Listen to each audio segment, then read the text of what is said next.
ہمارے ہاں عموماً سب کانٹیننٹ کے معاشرے میں نماز مغرب کے بعد گھر میں جھاڑو دینے، ناخن کاٹنے، گھر کی چھت پر جانے کو نہ صرف معیوب سمجھا جاتا ہے بلکہ اسے دین اسلام کی روشنی میں منع بھی بتایا جاتا ہے۔ کیا واقعی اسلام میں ان اوقات میں کام کاج کرنا منع ہے؟ اگر ہاں تو پلیز اس کی حکمت بھی بتا دیں۔ پہلے تو کیٹاگوریکلی سن لیں کہ یہ ساری کی ساری ہندوانہ توہمات ہیں جو ہمارے معاشرے میں آ گئی ہیں۔ ایک چیز ضرور ہے، صحیح بخاری اور مسلم کی متفق علیہ حدیث ہے، نبی صلی اللہ علیہ وآلہ وسلم نے فرمایا کہ جب مغرب کا وقت ہو جائے تو اپنے بچوں کو باہر نہ نکالو۔ اس وقت شیاطین نکلتے ہیں اور وہ بچوں کو اچک لیتے ہیں۔ اور بخاری اور مسلم میں حدیث ہے کہ مغرب کے بعد اپنے گھروں کے دروازے کو بند کر دو، اور بسم اللہ پڑھ کے بند کرو تو شیطان بھی نہیں کھول پائے گا، ورنہ تو یہ جو لوگ کہتے ہیں نا ہم جنات سے اتنا کام لیتے ہیں، تو کوئی بینک سے پیسے چوری کروا کے بتائیں، دنیا کا نظام نہیں چل سکتا۔ اللہ تعالیٰ نے یہ جو ہرڈل ہے وہ سب کے لیے رکھی ہوئی ہے۔ بخاری مسلم میں الفاظ ہیں، اپنے برتنوں کو ڈھانپ دو، خالی برتنوں کو الٹا کر دو اگر ڈھانپ نہیں سکتے، اور اگر بھرے ہوئے برتن ہیں اس کو ڈھانپنے کے لیے کوئی چیز نہ ملے تو بخاری مسلم کے الفاظ ہیں کوئی ایک تنکا ہی اس کے اوپر رکھ دو۔ اور مسلم شریف میں حدیث ہے کہ ایک رات سال میں ایسی آتی ہے جس میں اللہ تعالیٰ کی طرف سے کئی ایک مرض آتے ہیں اور وہ ایسے برتن میں داخل ہو جاتے ہیں جن برتنوں کو کھلا رکھا ہوا ہوتا ہے۔ تو نبی صلی اللہ علیہ وآلہ وسلم نے یہ ساری انسٹرکشنز فرمائی۔ پھر بخاری مسلم میں یہ بھی حدیث ہے کہ نبی علیہ السلام فرمایا رات کو چراغ بجھا کے سو۔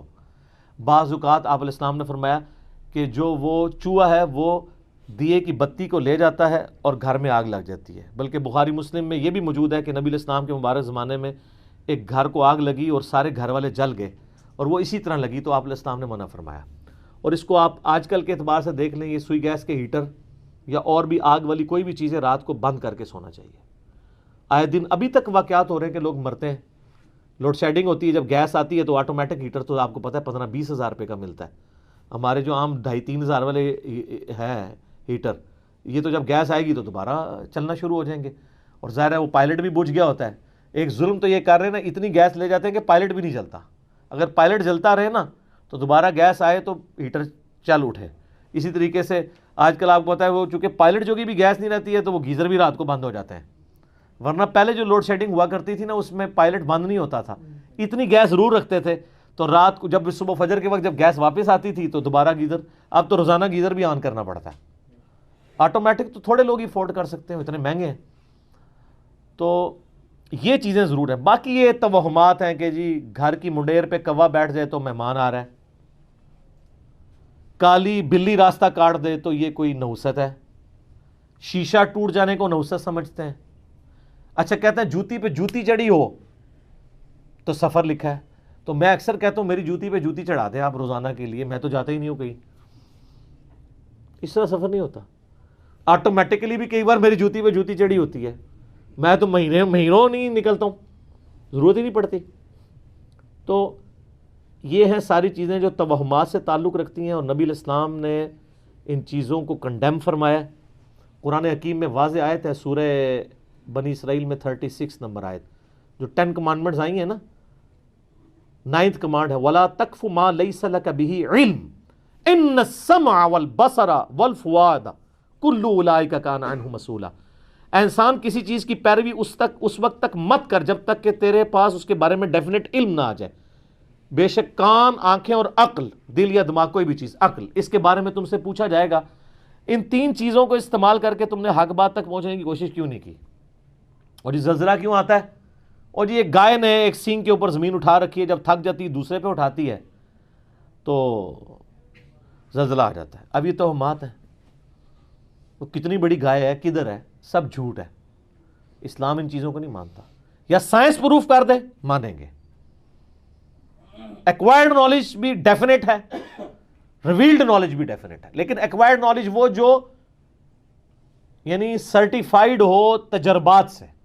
مثلا یہ چیز بالکل اسٹیبلش ہے کہ پیٹرول سے آگ بھڑکتی ہے، کبھی ایسا نہیں ہوا کہ آگ کے اوپر پیٹرول پھینکا جائے تو پانی کی طرح اس کو بجھا دے، تو یہ بالکل definite physical phenomena of nature ہے۔ یہ قرآن و سنت کی طرح حجت ہے، اتنا حجت ہے کہ آپ دیکھیں حضرت ابراہیم علیہ السلام نے نمرود کو جس دلیل پہ خاموش کروایا تھا وہ ہے ہی یہی تھی کہ میرا رب وہ ہے جو مشرق سے سورج نکالتا ہے، اگر تو رب ہے تو مغرب سے نکال کے بتا، تو ہکا بکا رہ گیا تھا کافر. اب یہ سائنٹیفک ایک فینومینا تھا جو حضرت ابراہیم علیہ السلام نے سامنے پیش کیا. اللہ تعالیٰ کے جو یہ فزیکل فینومینا ہیں اتنے محکم ہیں کہ کبھی کبھار ہی ٹوٹتے ہیں. آگ ایک ہی دفعہ ٹھنڈی ہوئی ہے ابراہیم علیہ السلام کے لیے، روز روز تو نہیں ہوتی. کعبے کو بھی اللہ تعالیٰ نے ابرا کے لشکر سے ایک ہی دفعہ بچایا ہے. اس کے بعد تو یزید کے دور میں خانہ کعبہ کے اوپر چڑھائی ہوئی ہے اور غلاف کعبہ کا کچھ حصہ جل گیا. اس کے بعد پھر حجاج بن یوسف کی چڑھائی کے دوران خانہ کعبہ کی دیواریں منہدم ہو گئیں، کچھ نہیں ہوا. واقعہ حرہ میں مدینہ شریف کی حرمت پر مال ہوئی. دنیا بقدر ایفرٹ ہے. آپ لاکھ کہتے ہیں بزرگوں نے دنیا کا نظام سنبھالا ہوا ہے، کوئی فرق نہیں پڑتا. یہ چیزیں بقدر ایفرٹ چل رہی ہوتی ہیں. باقی یہ جتنے توہمات ہیں کہ شام کے وقت جناب وہ آپ جھاڑو نہیں دے سکتے، بھئی کیوں نہیں دے سکتے؟ کامن ہے. ناخن نہیں کاٹ سکتے. اور میں نے تو گھروں میں لڑائیاں ہوتی دیکھی ہیں اس بات کے اوپر.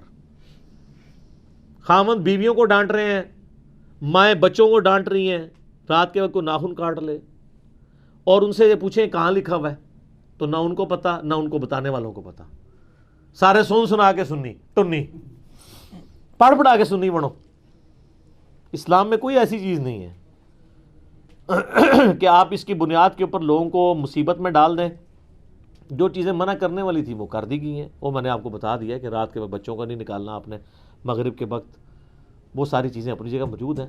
اچھا ہوتی کوئی یعنی 10 چیز موجود ہے، اس کے ساتھ صفر لگا کے اس کو 100 کر دیتے ہیں، کوئی اور صفر لگا کے 1000 کر دیتا ہے. اس طریقے سے بڑھاتے چلے جاتے ہیں، غلوف کرتے جاتے ہیں.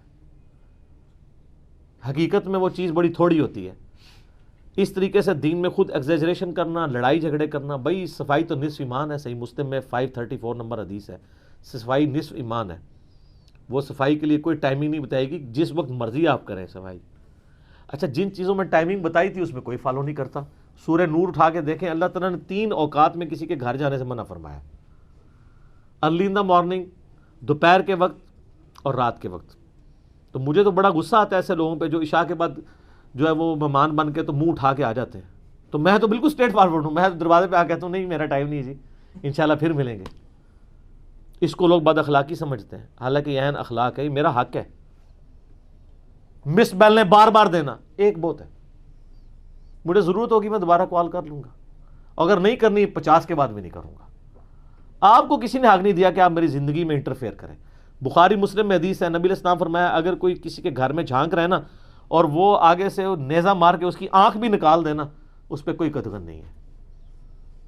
آپ اسے بد اخلاقی سمجھیں گے کہ یار وہ جھانکنے سے کیا ہو گیا تھا، آنکھ نکال دی.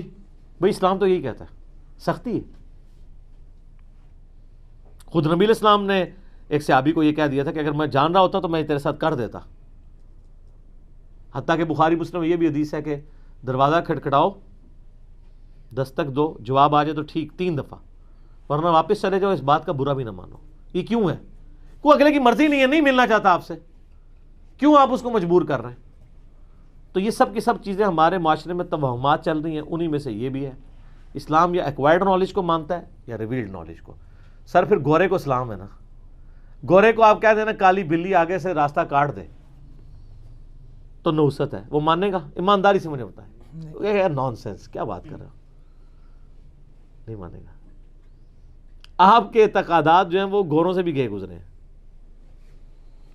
اور کر کے دیکھ لیں آپ، یہ جو آسٹریلیا کی ٹیم آپ کے ساتھ کر رہی ہے، ان کے آگے کہ کالی بلی پھینکے پھر تو انہوں 3 سینچری مارے گا وارنا. کچھ بھی نہیں ہونا. دنیا بقدر ایفرٹ ہے، اس طرح سے کچھ بھی نہیں ہونا. ساری کی ساری چیزیں توہمات ہیں. ٹھیک ہو گیا؟